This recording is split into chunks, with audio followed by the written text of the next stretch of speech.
तो हेलो दोस्तों, आपका स्वागत है फिर से एक बार अहिल्यादीप क्लासेस में। आई होप कि आप ठीक होंगे, अच्छी आपकी तैयारी चल रही होगी। ठीक है, तो इस टाइम हम देख रहे हैं आपका उत्तराखंड का जो पेपर आपका फर्स्ट है, मेंस का पीसीएस की हम बात कर रहे हैं। ठीक है, तो उस हम डिस्कस कर रहे हैं और अभी इसमें हमने जो 2 यूनिट आपकी ख़त्म कर चुके हैं और थर्ड यूनिट हमने कल आपकी शुरू की थी। ठीक है, तो उसके कुछ हमने जो आपके जन आंदोलन के बारे में आपकी यूनिट थी बेसिकली। एक मिनट है, थोड़ा सा। ठीक है, तो वो आपका जो यूनिट थर्ड आप जो बेसिकली आपकी थी ये थी। ठीक है, ये इसमें आपका उत्तराखंड के जो आपका जन आंदोलन है बेसिकली इस पे आपका बेस्ड है आपका यूनिट। तो कल हमने कुली बेगार आंदोलन को देखा। ठीक है, डोला पालकी देखा, चिपको देखा और नशा विरोधी आपका आंदोलन देखा। फिर आपके 3 आंदोलन आपके जो है थोड़ा बच गए थे क्योंकि थोड़ा सा क्लास ज़्यादा लंबी हो रही थी और मैं नहीं चाह रहा था कि क्लास थोड़ा लंबी खिंच जाए आपकी। ठीक है, तो इसका आगे का आपका सामाजिक आपके सुधार जो हो गया, आपका जो टिहरी रियासत में जो आपके विरोधी आंदोलन आपके चल रहे थे वो हो गए, जो पृथक जो उत्तराखंड आपके राज्य आंदोलन आपके हो गए वो हो गए, और उसके क्या तात्कालिक और क्या दूरगामी आपका परिणाम निकला वो हो गया। तो उसे हम आज प्रॉपर तरीके से आज देखने वाले हैं। ठीक है, तो सीधा हम शुरू करते हैं। ठीक है ठीक है, इसमें हाँ, इसमें तो मैं आपको समझा लिया था, इससे आप इसको कर सकते हो। हाँ, यहाँ पे हम देख रहे थे आपको। ठीक है, तो इस पे हमने पहले आपके कुछ क्वेश्चन देखे थे। ठीक है, मैंने आपको ये बताया था कि आपको किस तरीके से क्वेश्चन को डील करना है, किसको हैंडल करना है। उसी बेसिस पे मैं आपके कंटेंट आपका था जो आपके आंदोलन थे बेसिकली हम उनके बारे में चर्चा की थी। ठीक है, तो सीधा आप इस पे आओ। ठीक है, यहाँ पे नशा विरोधी वाले पे। ठीक है, सॉरी, यहाँ सामाजिक सुधार आंदोलन पे आओ, आप यहाँ पे आओ। ठीक है, ऐसे करते हैं बड़ा। अब ठीक है, अब जब ये बात ये करेगा कि अगर एक टॉपिक आपका जो है ये है सामाजिक सुधार आंदोलन, स्पेशल यहाँ पे दिया हुआ है, अब इसे आपको किस तरीके से करना है भाई। तो अब इसमें जब ये सामाजिक सुधार की बात करें तो इसमें कोई स्पेसिफिक कोई एक आंदोलन की बात नहीं कर रहा है, इस बात को आपको याद रखना है। ठीक है, इसमें आपका जो मुख्य रूप से आपकी जातिगत भेदभाव आपके हो गए, जो अस्पृश्यता हो गया, शिक्षा का अभाव हो गया, महिलाओं की निम्न सामाजिक स्थिति होगी, रूढ़िवादिता होगी, नशाखोरी होगी। ठीक है, तो जितने भी आपकी इन बुराइयों को दूर करने से संबंधित आपके आंदोलन थे वो सभी बेसिकली आपके इसके अंदर आपको देखने को मिलेंगे। ठीक है, तो उन सबको एक हॉलिस्टिक अप्रोच अपना के उन सभी आंदोलन को है जो जितने भी थे समाज को सुधारने के लिए उनको आपको इसके अंदर आपको पढ़ना है, देखना है। ठीक है, और इन आंदोलन की हम बात अगर करें तो ये आंदोलन जो आपके होते हैं अक्सर राजनीतिक और आर्थिक आंदोलन के साथ साथ समानांतर रूप से आपके चलते रहते हैं। ठीक है, और सामाजिक सुधार आंदोलन की अगर बात करें तो ये किसी एक विशिष्ट आंदोलन को संदर्भित नहीं करता है। ठीक है, बल्कि ये उन सभी आंदोलन का प्रयास है, समूह है, छोटे बड़े प्रयासों और समूह है आंदोलन का, जो पर्वतीय समाज में उत्तराखंड में उस टाइम पे जो व्याप्त उस टाइम पे कुरीतियाँ थी, जो भेदभाव थे, जो रूढ़िवादिता थी, उनको समाप्त करने के लिए क्या ये चलाए गए थे। ठीक है, तो बेसिकली आपको जो उत्तराखंड के सामाजिक सुधार आंदोलन तो किसी एक विशिष्ट कोई एक विशिष्ट आंदोलन को संदर्भित नहीं करता, बल्कि समस्त आपके जो सामाजिक सुधार आंदोलन थे उनका एक स्वरूप आपको सामने रखता है। ठीक है, अब मुख्य रूप से क्या है आपका कि सामाजिक सुधार आंदोलन में आपको निम्न बिंदुओं को शामिल किया जाता है। ठीक है, तो उससे फिर थोड़ा सा ठीक है, हाँ, बस हो गया। ठीक है हो गया, तो ये बोल रहा है कि इसमें कौन कौन से आपके शामिल किया जाते हैं, क्या किसमें चीज़ें शामिल हैं। तो एक तो आपका है अस्पृश्यता और जातिगत भेदभाव के जो आंदोलन हुए उनको जिक्र आपको इसके अंतर्गत करना है, चाहे वो डोला पाल की आंदोलन हो, चाहे उसमें आपका शिल्पकार सुधारणी सभा का गठन हो। ठीक है, तो इसमें आप सामाजिक सुधार का सबसे बड़ा सशक्त उदाहरण आपको ये डोला पाल की वाला आपको देखना है, इसका आपको उल्लेख करना है कि जैसे हमने ऊपर भी देखा कि जयंत भारती के नेतृत्व में लड़ा गया यह संघर्ष आपका शिल्पकार समुदाय को समान आपका जो सामाजिक प्रतिष्ठा थी और विवाह में आपका डोला पाल के उपयोग के अधिकार दिलाने से संबंधित था, और पर्वतीय समाज में आपकी जातिगत समानता को स्थापित करने के दिशा में एक मील का पत्थर आपको साबित होता है। तो इसको आपको इस पॉइंट ऑफ व्यू से इसमें आपने लिंक करना है। यहाँ पे जो शिल्पकार आपकी सुधारणी सभा है उसको यहाँ पे इसको ऐड करना है कि भाई जो जैन भारती है उनके द्वारा जो ये संगठन स्थापित किया गया था, तो इसने ना केवल क्या किया डोला पाल की विशेष पर ध्यान दिया, बल्कि शिक्षा के प्रसार और जो दलितों के उत्थान के लिए भी आपके रचनात्मक कार्य इसने किए थे। तो अस्पृश्यता और जातिगत भेदों में आप इन दोनों का उल्लेख कर सकते हो। अगला आपका शिक्षा, महिला उत्थान और जागरूकता में आप किन की बात करोगे, तो इसमें आप आर्य समाज और सनातन धर्म सभा का जो प्रभाव हुआ था उसका बात करोगे, जो दयानंद सरस्वती जी का उल्लेख करोगे, सरला बहन जी का उल्लेख करोगे। तो आर्य समाज इस वाले देखोगे आप तो 19वीं और 20वीं शताब्दी में क्या हुआ, क्योंकि शुरुआत में आर्य समाज और जो सनातन धर्म सभा थी ये इन जैसी जो संस्थाएं थी इन्होंने उत्तराखंड के पर्वतीय क्षेत्रों में क्या शिक्षा का बड़ी मात्रा में प्रचार प्रसार किया, और इसी का परिणाम आपको देखने को मिलता है कि कई जगह आपको जो है दयानंद एंग्लो विद्यालय के रूप में आपको जो है आर्य स्कूल आपको इंटर कॉलेज वगैरह या फिर डिग्री कॉलेज आपको देखने को मिलते हैं, जिसका एग्जाम्पल आपका कौन सा है, डीएवी कॉलेज आपका देहरादून में। तो इसी का उसका कंक्लूजन, उसी का एक प्रभाव है, ठीक है। उसी टाइम पीरियड आपके स्कूल, आपकी कॉलेज वगैरह, आर्य समाज के संबंधित आपके स्कूल और कॉलेजेस की आपकी स्थापना होती है। अब इन संस्थाओं ने क्या किया, विधवा पुनर्विवाह हो गया, बाल विवाह आपका हो गया, इन पर निषेध हो गया, महिलाओं की शिक्षा होगी, इन पर विशेष जोर दिया। अगला है दयानंद सरस्वती। तो इनके विचारों से ही प्रेरित होकर क्या है कि स्थानीय जो आपके नेताओं थे उन्होंने सामाजिक रूढ़ियों को तोड़ने का प्रयास किया। सल्ला बहन की बात आती है, तो जो कैथरीन, जो मैरी हैलेमन थी, इन्होंने गांधी जी की शिक्षा जो आपकी थी, तो इनके पास जो है लक्ष्मी आश्रम की उन्होंने स्थापना की थी कौसानी के पास। ये आश्रम जो है आपकी पहाड़ी महिलाओं की शिक्षा हो गया, आत्मनिर्भरता का केंद्र बनता है, जिसने उन्हें क्या सामाजिक और जो राजनीतिक आंदोलन जैसे चिपको वगैरह हो गया और जो बाकी आंदोलन थे उसमें एक नेतृत्व देने का काम भी किया। तो शिक्षा, महिला उत्थान और जागरूकता में आप इनका उल्लेख कर सकते हो। अंधविश्वास और कुप्रथाओं के विरुद्ध की बात की जाए तो इसमें आप नशा विरोधी आंदोलन का उल्लेख कर सकते हो। इसमें आप, ये आंदोलन आपके मुख्य रूप से जो आपका महिलाओं द्वारा सामाजिक सुधार के लिए चलाया गया था। टिंचरी माई जैसी आपकी महिलाओं ने नशाखोरी के विरुद्ध आपके कुप्रथा के खिलाफ संघर्ष किया। ये परिवारों को आपके आर्थिक और सामाजिक पतन का कारण बन रही थी। कौन नशा संबंधी जो आपकी प्रथा थी, कुप्रथा थी, इसका उद्देश्य आपका क्या था, सामाजिक व्यवस्था को बहाल करना था। अमानवीय रिवाजों का विरोध, कुछ स्थानीय संगठनों ने देवता देवी के नाम पर जो बलि दी जाती है जानवरों की, अन्य प्रकार के जो अंधविश्वास थे, उनके विरुद्ध भी आपको जन जागरण अभियान आपको देखने को मिलते हैं। कुली बेगार का आपको विशेष उल्लेख करना है। आंदोलन का जो सामाजिक आयाम आपको देखने को मिलता है, तो कुली बेगार आंदोलन का मूल रूप से तो आपका आर्थिक और राजनीतिक आंदोलन था, लेकिन इसका जो इम्पैक्ट पड़ता है वो एक गहरा था, एक दीर्घकालिक आपको जो प्रभाव पड़ता है वो आपका सामाजिक इम्पैक्ट के रूप में आपको देखने को मिलता है, ठीक है।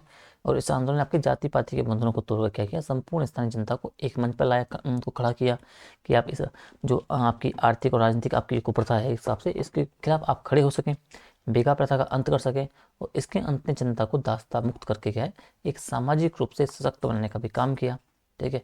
इसके अलावा तो कई सारे आपके जो कोटा खरा आंदोलन आपका हो गया, जो आपके भ्रष्टाचार से संबंधित है, उसका जिक्र यहाँ पे कर सकते हो, ठीक है।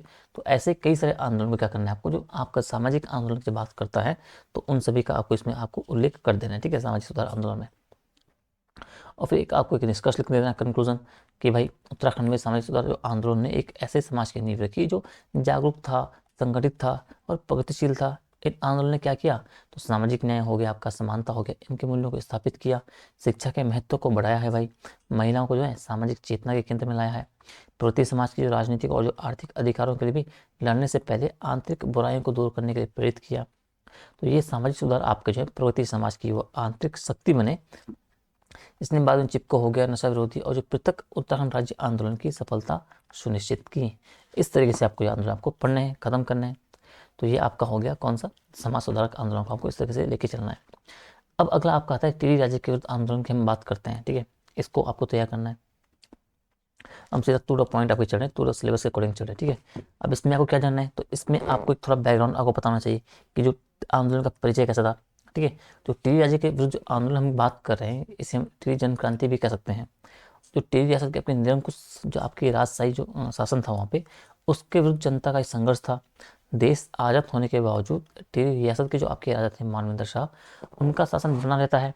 तो जहाँ आपकी जनता होती है, जनता को उत्तरदायी शासन जो आपका, नागरिक अधिकार आपके हो गए और राजनीतिक स्वतंत्रता आपकी, जैसे आपके जो मुद्दे थे वो प्राप्त नहीं थे अधिकार, ठीक है। अब रियासत का जो आपका दमनकारी और शोषणकारी तंत्र था वो क्रूर था, ठीक है। उसमें जो भूमि व्यवस्था आपकी हो गई, जो आपकी वन व्यवस्था हो गई, वो सारे अधिकार राज्य के असीमित अधिकार इन क्षेत्रों में आपको देखने को मिलते हैं। और यही बेसिकली आपका क्या इस आंदोलन के मुख्य कारण बनते हैं। क्या क्या, रियासत की दमनकारी आपकी नीति थी, जो क्रूर शासन था, जो उनका शोषणकारी तंत्र था उनका, उनकी जो भूमि व्यवस्था थी, जो वन संबंधी अधिकार छीने गए थे, उन सभी ने क्या किया, इन आंदोलन के मुख्य कारण के रूप में काम किया। तो यही आपको बैकग्राउंड में आपको टिहरी राज्य जो आप आंदोलन जब बताओगे उसमें आपको उनका चीज़ों का जिक्र करना है, ठीक है। अब इस स्वरूप और नेतृत्व भाई किस तरीके से आपका चलता है। अब इस आंदोलन को हम जब देखेंगे तो ये आंदोलन आपका जो है भारतीय स्वतंत्रता आंदोलन से प्रेरित था भाई, और मुख्य रूप से आपका जो है लोकतांत्रिक अधिकारों की स्थापना पर केंद्रित था। ये भी ठीक है।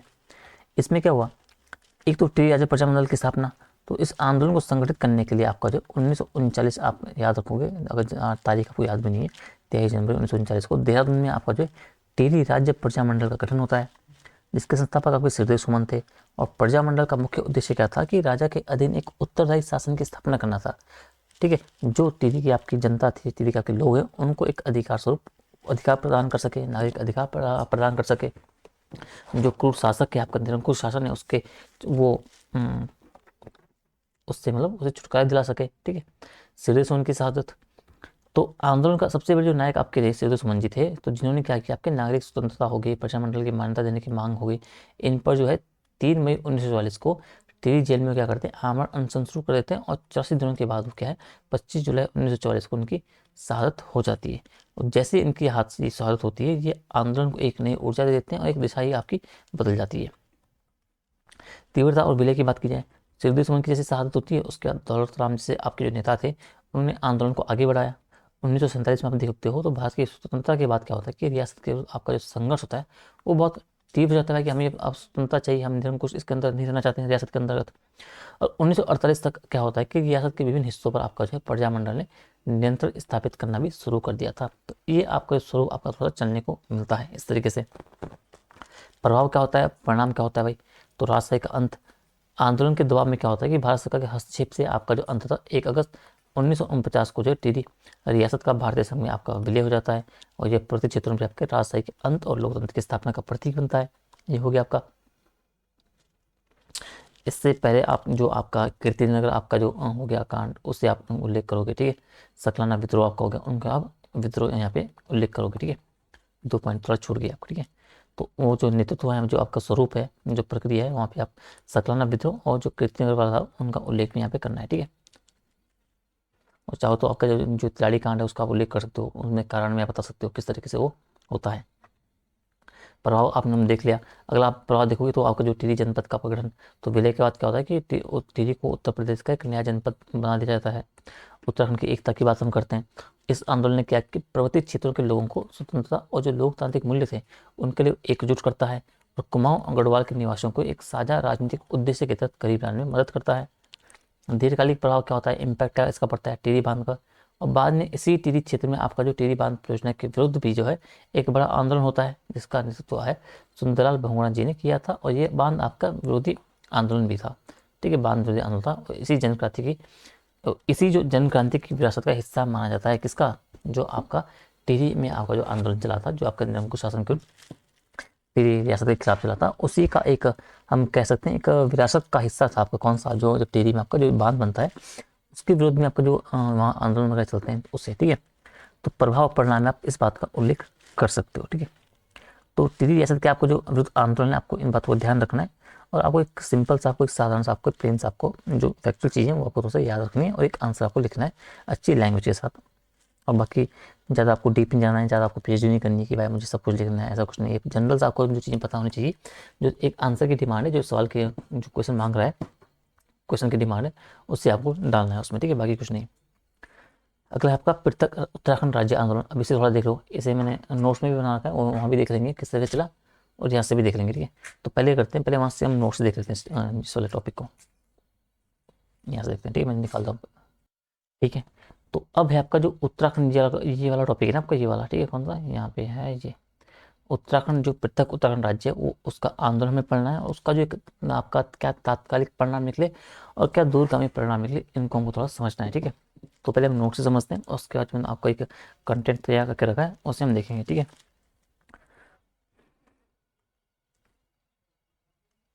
एक मिनट। तो जब बात आती है कि उत्तराखंड जो आपका राज्य गठन होता है, तो उसके पीछे क्या कारण थे, बेसिकली यहाँ हम बोल सकते हैं कि उत्तराखंड जो राज्य आपका आंदोलन था उसके क्या कारण है। तो 2 टाइप के आपके सवाल बन सकते हैं। तो पहले आपको सवाल को समझना है, उसके बाद क्या आपको आंसर पे, कंटेंट पे अपने जाना है, ठीक है। तो ये आपका बोर्ड है कि वो कौन से कारण थे भाई जिनसे आपका जो एक राज्य था उत्तराखंड का, वो अलग बनने की चाह जगी कि हमें एक अलग राज्य चाहिए। वो आंदोलन ने उससे एक मतलब आंदोलन जो उग्र हुआ, मतलब कह सकते हैं कि वो आंदोलन जो था किस हिसाब से वो आपका प्रगति करता है, किन कारणों पे वो बेस्ड था, क्या क्या उनकी डिमांड थी। तो हम जब बात करते हैं उस टाइम आपको पता ही है कि उत्तराखंड आपका यूपी का हिस्सा था, ठीक है। तो ये बेसिकली आपका यूपी था। यूपी का ये मान लो कि जो पहाड़ी क्षेत्र है आपका उत्तराखंड था, और जो मैदानी क्षेत्र है आपको ये यूपी के अंतर्गत आता था। और ऐसे में क्या होता है कि जो आपकी जो नीतियाँ वगैरह बनती थी वो इस क्षेत्र को फोकस कर बनती थी, चाहे आपका जो बाकी चीज़ें भी हो, तो इस पर आपका उतना ध्यान नहीं था, ठीक है। तो अब मुख्य कारण हम जब देखेंगे क्या क्या आपके गठन के पीछे कारण थे, एक तो आपका जो भौगोलिक विषमता, क्योंकि भाई ये पहाड़ जो क्षेत्र है आपका, पहाड़ी जो आपका एरिया है, ये आपका मैदानी क्षेत्र बहुत अलग है, ठीक है। दूसरा इसका सांस्कृतिक पृथकता, यहाँ का जो कल्चर है वो थोड़ा अलग है इसके मुकाबले, खान पान अलग है, बोली भाषा अलग है, पहनावा अलग है, ठीक है, बहुत सारी चीज़ें आपकी अलग है। आर्थिक पिछड़ापन, आप ये उतना डेवलप नहीं है इसके मुकाबले, मैदानी क्षेत्रों के मुकाबले, सारी फैक्ट्रियाँ वगैरह यहाँ बनी हुई है, सारा आपका जो उद्योग वगैरह है सारा यहाँ है, सारी आर्थिक क्रियाकलाप आपको यहाँ को देखने को मिल रहे हैं, ये प्रगति कर रहा है, आपका जो पिछड़ा क्षेत्र आपका पिछड़ रहा है। तो एक आर्थिक पिछड़ापन लिखा गया इसमें। संसाधनों का अवैज्ञानिक विदोहन, अब इसके जो आपके वन संसाधन आपके थे, जो जल आपके स्रोत हो गए, जो पेड़ पौधे आपके हो गए, जो खनिज वगैरह हो गए, उनका आपको जो दोहन किया गया वो सीधा सीधा मैदानी क्षेत्रों के फायदे के लिए किया गया, एक अवैज्ञानिक रूप से किया गया। तो इसे आप रख सकते हो। विकासात्मक नियोजन का अभाव था, प्रशासनिक शिथिलता आप कह सकते हो, ठीक है, जो प्रशासन संबंधी अधिकारी थे तो इसमें इस क्षेत्र के लिए बहुत शिथिल बने हुए रहते थे। जो जनप्रतिनिधि आपके होते थे वो भी उनका एक व्यवहार जो आपका था वो विभेदात्मक रूप आपको देखने को मिलता था। और इसके अलावा जो क्या है आपका जो इस क्षेत्र का क्या है सामरिक महत्व जो था बना हुआ था, तिब्बत चीन की सीमा से लगा हुआ क्षेत्र था, तो अपने आप में किसका सामरिक महत्व बना हुआ था। तो ये क्या कुछ कारण आपके जो 7-8 कारण थे, यही आपका मेन कारण है उत्तराखंड राज्य को एक नया राज्य बनाने के पीछे। क्या कारण है भाई, ये 7-8 आपके कारण हैं, ठीक है। अब थोड़ा सा डिटेल में हम देखते हैं, ठीक है, ठीक है, थोड़ा डिटेल में देखते हैं, ठीक है। तो अब हम थोड़ा सा एक फॉर्मेट इसका देख लेते हैं किस तरीके से आपको फॉर्मेट तैयार करके लेके चलना है, ठीक है। तो आप जब देखोगे कि उत्तराखंड राज्य का जो भौगोलिक स्वरूप जो है आपका वो तात्कालीन आपके उत्तर प्रदेश के जो मैदानी क्षेत्र थे उनसे भिन्न था, ठीक है। और जो सरकार थे उनके द्वारा क्या किया है, इस भौगोलिक जो आपका विषम भौगोलिक क्षेत्र है उसके लिए कोई पृथक नीतियाँ या नियोजन नहीं किया जाता था। जो बनता था बेसिकली आपका जो मैदानी क्षेत्र यूपी का उस पर फोकस रहता था। स्पेसिफिक आपका जो प्रगति हिस्सा है इसका यूपी का तात्कालीन उत्तराखंड वो अलग नहीं था, ठीक है, उसके लिए कुछ अलग नीतियाँ नहीं बन रही थी स्पेसिफिक। तो अतः जबकि विकासात्मक जो योजनाएं थी उनका क्रियान्वयन जो आपका वास्तविक होता है वो धरातल पर आपका शून्य होता, आउटपुट जीरो जीरो था उस टाइम पे, जीरो भी नहीं था लेकिन बहुत अल्प मात्रा में था। इन परिस्थितियों में क्या होता है कि पृथक राज्य का गठन आपका क्या होता है एकमात्र आपका विकल्प आपका बन जाता है, ठीक है। ये तो आपका पहला आपका क्या था जो हमने ये देखा, आपका पहला जो आपका रीजन था, ठीक है यार क्या ये, ठीक है, यानी कि भौगोलिक विषमता हम देख लीजिए, यहाँ पे लिखिए आप भौगोलिक विषमता, ठीक है, इतना आप समझिए। अब सेकंड कारण क्या है, सांस्कृतिक पृथकता। तो इस पर्वतीय परिवेश वाले जो आपका क्षेत्र है तो इन लोगों की आपका भाषा अलग थी यूपी के मैदानी क्षेत्र के तुलना में, बोलियां अलग थी, उत्सव आपके अलग हैं, रीति रिवाज आपके अलग हैं, त्यौहार आपका अलग था, पहनावा आपका अलग था, और अन्य चीज़ आपका जो सांस्कृतिक आपकी जो पृथकता थी वो बहुत अलग थी यूपी के बाकी क्षेत्रों के मुकाबले। इसी वजह से आपको जो मैदानी क्षेत्रों से आपकी भिन्न थी, आपका भाषाई आधार पर आपका, क्योंकि पूर्व में आपका जो है आप जब देखोगे भाषाई आधार पर भी आपका पूर्व में राज्य गठन हो चुका था, ठीक है। तो ये फिर ये भी क्या होता है कि ये पृथक राज्य आंदोलन का एक कारण आपका बन के उभरता है। तीसरा क्या है भाई, आर्थिक पिछड़ापन। अब जब सामंतशाही शासन था तो शासन काल तक क्या है कि सामंतशाही शासन काल से आप देखोगे तो उस युग से ही आपको उत्तराखंड के जो संसाधन थे उनका व्यापक स्तर पर जो आपका विध्वंस किया गया है, ठीक है। किंतु जो स्थानीय लोगों ने क्या है कि उनको रोजगार देने हेतु किसी भी उद्योग का स्थानीयकरण आपको नहीं देखने को मिलता है। इसके साथ ही आप देखोगे तो सरकार द्वारा क्या किया कि उनके द्वारा जो चलाए जा रहे आपके जो विकासात्मक कार्यक्रम थे वो आपके भ्रष्टाचार की भेंट चढ़ जाते थे। तो होता क्या था कि अन्य क्षेत्रों की तुलना में आपका जो ये क्षेत्र था का बेसिकली वो पिछड़ रहा था, ठीक है। और जो पिछड़ रहा था तो उसलिए भी आपका एक रीजन बन के उभरता है आपके पृथक राज्य के लिए। चौथा आप देखोगे संसाधनों का अवैज्ञानिक विदोहन। तो ये आपका जो प्रति भूभाग था इस पे आपके जो संसाधन थे उनका जो आपका दोहन हो रहा था वो विदोहन हो रहा था, बेसिकली अवैज्ञानिक रूप से हो रहा था। उनका जो प्राकृतिक प्रभाव उन पर जो आप पर पड़ता है, ठीक है, वृक्षों का कटाव जो होता है आपका, जो बांध निर्माण हो रहा था, जो खनन आपका हो रहा था, इन सभी से क्या होता है एक पारिस्थितिक असंतुलन आपका है वो बढ़ जाता है, स्पेशली इस क्षेत्र को लेके, जिससे आपका क्या है कि जान माल की अपार आपकी होने जो हानि वगैरह थी होने लगती है। और इन घटनाओं से क्या होता है कि रोजगार के अभाव में भी आपका जो स्थानीय जो लोग थे वो मैदानी की ओर आपका पलायन प्रारंभ कर देते हैं, ठीक है, जब ये होता है। और जो आपका पहाड़ आपके जो क्षेत्र थे वो आपके वीरान होने लगते हैं भाई। पलायन आपका जो होता है वो पहाड़ या उत्तराखंड की आपकी एक महत्वपूर्ण समस्या बन जाती है, अभी भी बनी हुई है, ठीक है। और अतः क्या होता है कि युवाओं को आपका इस स्थानीय रूप से आपका जो रोजगार देने हेतु हम कह सकते हैं कि पृथक राज्य का एक जो गठन था वो एकमात्र विकल्प था, ताकि जो लोग आपके उत्तराखंड के हैं वो बाहर यूपी में ना जाएं, मैदानी क्षेत्रों में ना जाएं, वो बिल्कुल अपने क्षेत्र में बने रहें, उनको अपने क्षेत्र में आपको अच्छा काम मिल जाए, अच्छा रोजगार मिल जाए, और संसाधनों का जो आपका धोन हो वो इस रीजन वाले जो आपके जो लोग हैं, जो जनता, उनके बेहतर भविष्य के लिए हो।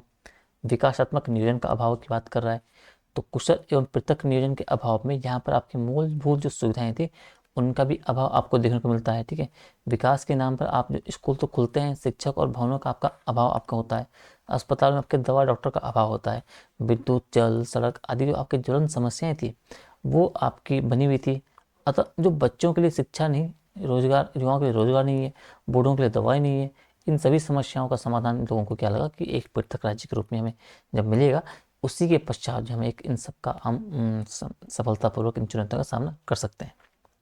प्रशासनिक शिथिलता की बात की जाए तो उत्तर प्रदेश का जो विशाल आकार आपको देखने को मिलता है, तो उसका विशाल आकार होने के कारण क्या होता है कि विधानसभा और जो लोकसभा आकार था उसका वो बड़ा होता था, और जो जनप्रतिनिधि आपके होते थे उनके द्वारा इस क्षेत्र के लोगों को सिर्फ एक क्या है, एक वोट बैंक की तरह इस्तेमाल किया जा रहा था। ये भाई वो जो किस तरीके से वोट बैंक के रूप में इसका इम्पोर्टेंट है। ठीक है, इसी रूप में आपके बन के रह गए थे। चुनाव जीत जाने के बाद वो स्थानीय जनता आपके जो लोगों तक है उनको उन्हीं की हालत पर छोड़ दिया जाता। ठीक है, और बाकी खुद की राजधानी में विश्राम कर रहे, आराम कर रहे हैं। तो प्रशासनिक अधिकारी भी आप जब देखोगे इस क्षेत्र में अपनी नियुक्ति को एक सजा के तौर पर मानते थे, जिस कारण क्या है वो लोग कर्तव्यों के निर्वहन के बजाय समय व्यतीत करने पर बल देते थे। अब उस टाइम पे ऐसा था कि जो पहाड़ी क्षेत्र था उत्तराखंड का, तो यूपी की जो आपके बाकी रीजन के लोगों का किसी का डिमोशन करना है, आप चाहते हो किसी प्रशासनिक अधिकारी को सजा के तौर पर सजा देनी है, उसका ट्रांसफ़र कर दो, जैसे बोलते हैं कि ट्रांसफ़र बिल्कुल झारखंड वाले एरिया में कर दो, और कोई अधिकारी है जो बिल्कुल नक्सल वाला क्षेत्र उसमें कर लो, तो वहाँ को लेकर लोगों को खौफ बना हुआ है, आर्थिक पिछड़ा बना हुआ है, विकासात्मक चीज़ें नहीं हुआ।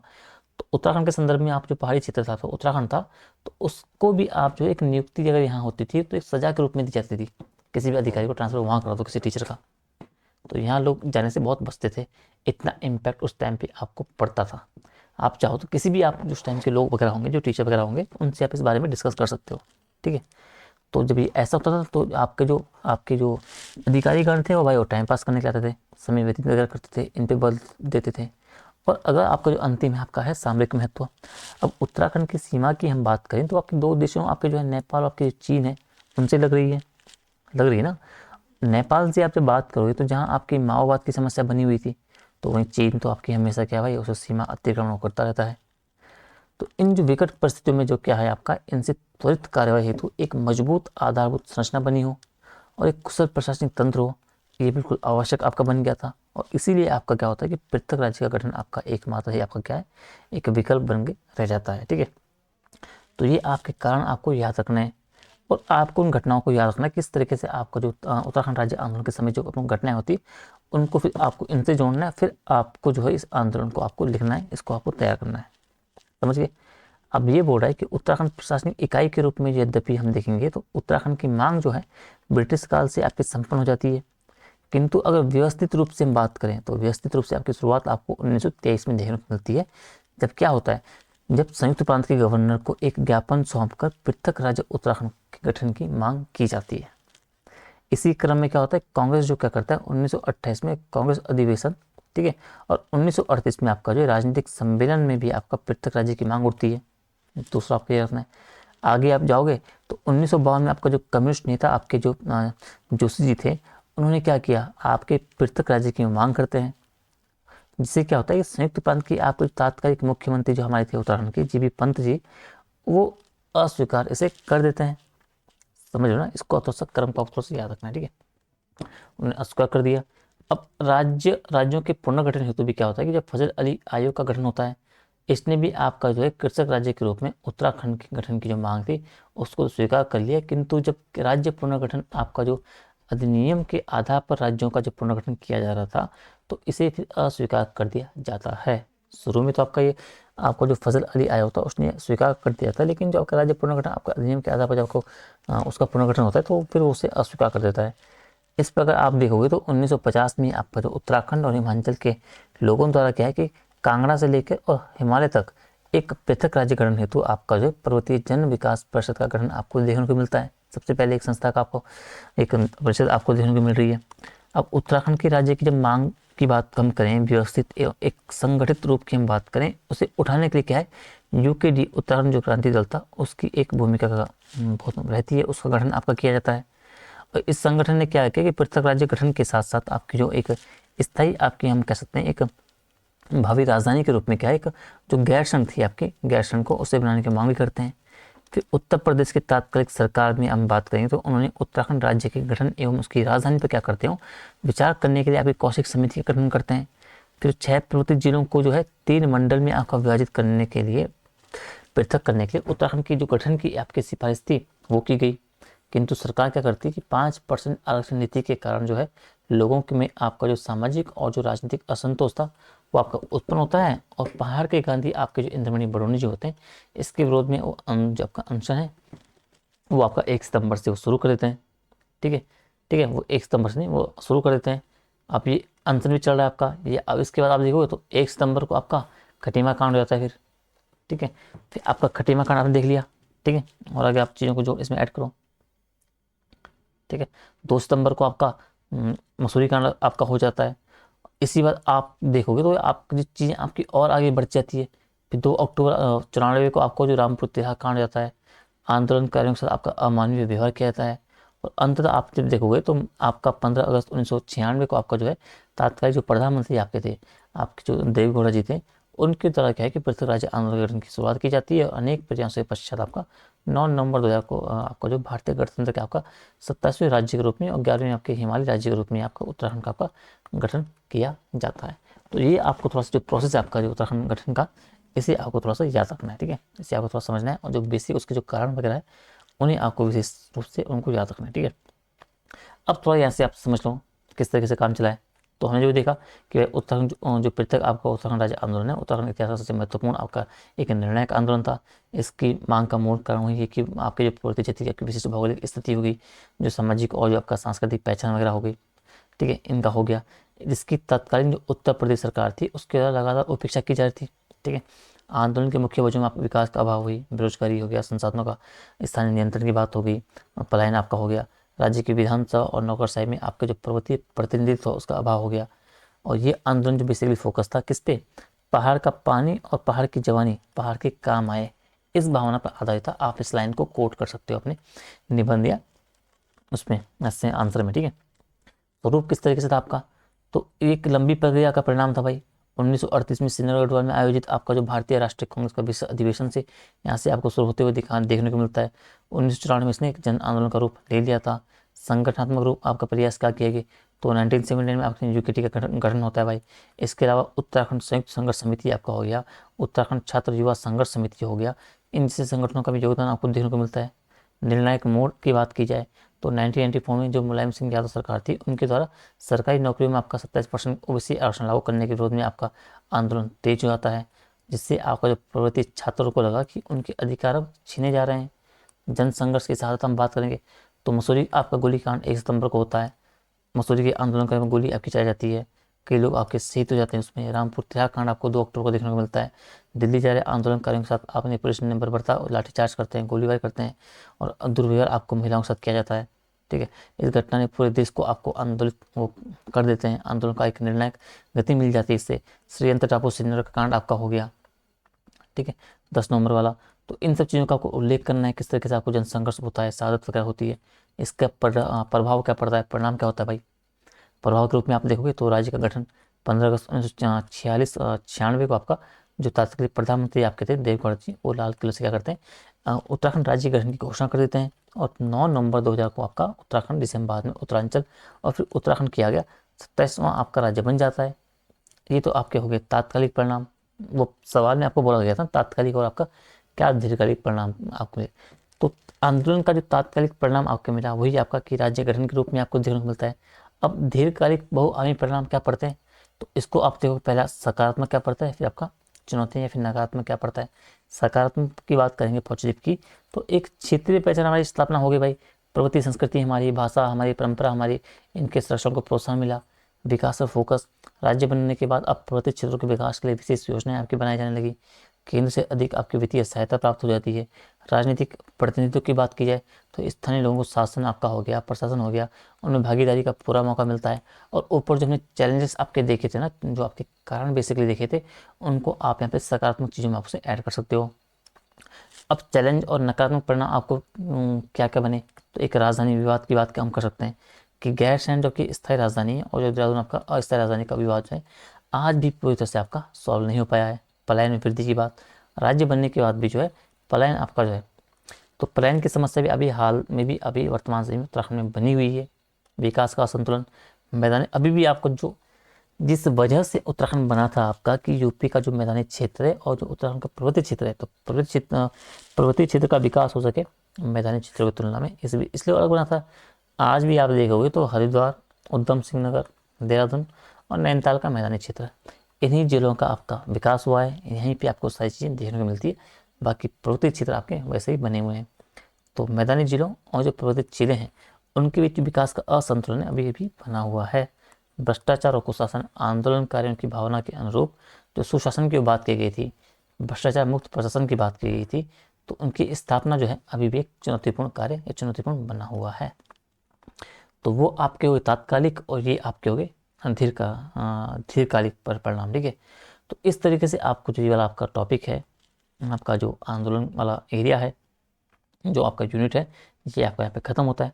ठीक है, तो हमने जो अभी ये आपका था ये चीज़ें आपकी देख ली कि उत्तराखंड राज्य आंदोलन का आपका किस तरीके से आपका काम करता है, किस तरीके से उसका तात्कालिक परिणाम इम्पैक्ट पड़ता है और क्या इसके दूरगामी आपके परिणाम बनते हैं।